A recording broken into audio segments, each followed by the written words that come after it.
Você já parou para pensar na pura maravilha que é a vida? Dá uma olhada ao seu redor. Veja as árvores imponentes, os peixes ágeis, a dança complexa dos insetos. Mas como essa complexidade toda surgiu de começos tão simples? Essa é uma das perguntas mais profundas da vida.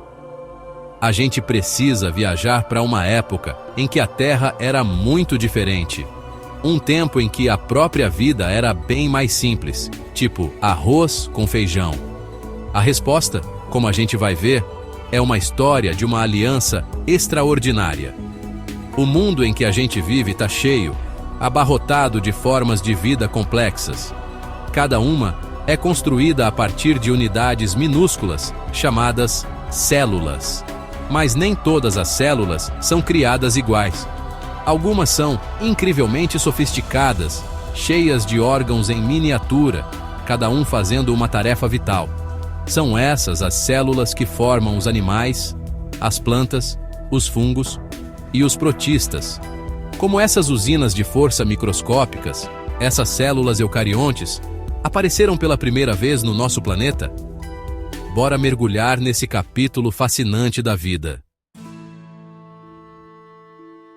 Vamos viajar de volta no tempo, para cerca de 1 bilhão e 800 milhões de anos atrás. A Terra era um lugar bem diferente naquela época. O ar tinha menos oxigênio. A vida era principalmente microscópica, simples e restrita aos oceanos antigos. Por mais de 2 bilhões de anos antes disso, a vida só existia na forma dessas células bem básicas. Eram os procariontes, pequenos arquitetos de um mundo silencioso. Aí, no meio desse reino antigo de simplicidade, um novo tipo de célula começou a aparecer no registro fóssil. Eram as primeiras células eucariontes. A chegada delas marcou uma mudança profunda, uma revolução na forma como a vida era organizada. Essas novatas eram maiores, mais estruturadas. Elas tinham uma complexidade interna que faltava aos seus ancestrais procariontes. O surgimento dessas células foi um divisor de águas, anunciando uma nova era de possibilidades biológicas. As primeiríssimas dessas células complexas ainda eram organismos unicelulares, mas eram fundamentalmente diferentes. Elas possuíam um centro de controle, um núcleo e outros compartimentos especializados. Esse foi o amanhecer de uma nova dinastia biológica, uma que eventualmente daria origem a toda a vida multicelular. Para entender de verdade esse salto evolutivo, a gente precisa sacar a diferença entre esses dois tipos de células. Primeiro, temos as células procariontes. Pense nelas como pequenas oficinas eficientes. Elas são pequenas, com estrutura simples. O material genético delas, o DNA, flutua livremente dentro da célula. Elas não têm uma sala de controle central ou núcleo. Bactérias e arqueias são procariontes.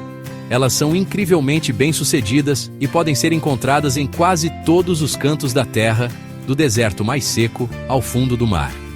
Agora, vamos considerar as células eucariontes. São as células que formam o seu corpo, as plantas no seu jardim, os fungos na floresta. Elas são geralmente bem maiores que as células procariontes, e a organização interna delas é muito mais elaborada. A característica mais marcante é o núcleo. Este é um compartimento envolvido por membrana que abriga o DNA da célula, seu projeto genético. Essa complexidade permite que elas realizem uma gama maior de funções, cresçam mais e, eventualmente, se unam para formar organismos multicelulares. É essa diferença fundamental na arquitetura celular que sustenta a vasta diversidade de formas de vida que vemos ao nosso redor. Seção 4. Uma parceria revolucionária. A história da endossimbiose. A explicação mais aceita é uma ideia realmente fascinante chamada teoria da endossimbiose. Ela sugere que essas células complexas surgiram através de uma série de parcerias incríveis. Imagine um mundo antigo, povoado por diferentes tipos de células simples, procariontes. Uma célula procarionte maior engoliu uma célula procarionte menor. Em vez de ser digerida, a célula menor sobreviveu dentro da sua hospedeira, começando uma relação de benefício mútuo, tipo um casamento que deu certo. Seção 5. Desvendando o passado. Evidências escondidas em nossas células. Essa ideia da endossimbiose é apoiada por uma montanha de evidências científicas convincentes. Considere o material genético delas. Tanto as mitocôndrias quanto os cloroplastos têm seu próprio DNA. Esse DNA é separado do DNA encontrado no núcleo da célula. E o mais curioso, esse DNA das organelas é circular, igualzinho ao DNA da maioria das bactérias. Além disso, os genes encontrados no DNA mitocondrial e dos cloroplastos são mais parecidos com os genes bacterianos do que com os genes do núcleo eucarionte. Seção 6. Um mundo reimaginado. O legado das células complexas. O surgimento da célula eucarionte foi uma transformação profunda que redesenhou completamente a biosfera.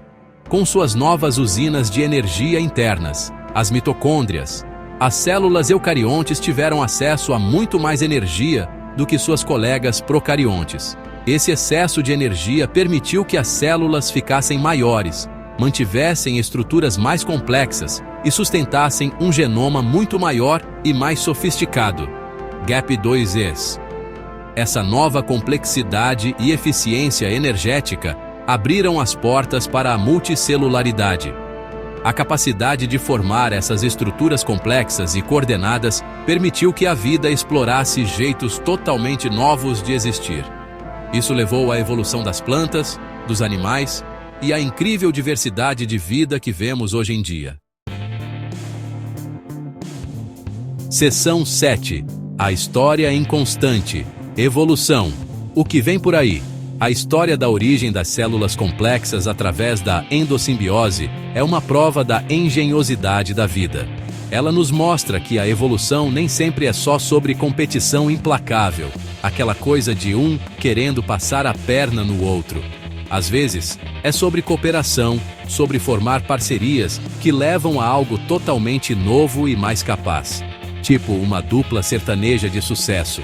A célula eucarionte, uma comunidade de entidades antes independentes trabalhando juntas, é um exemplo espetacular desse princípio.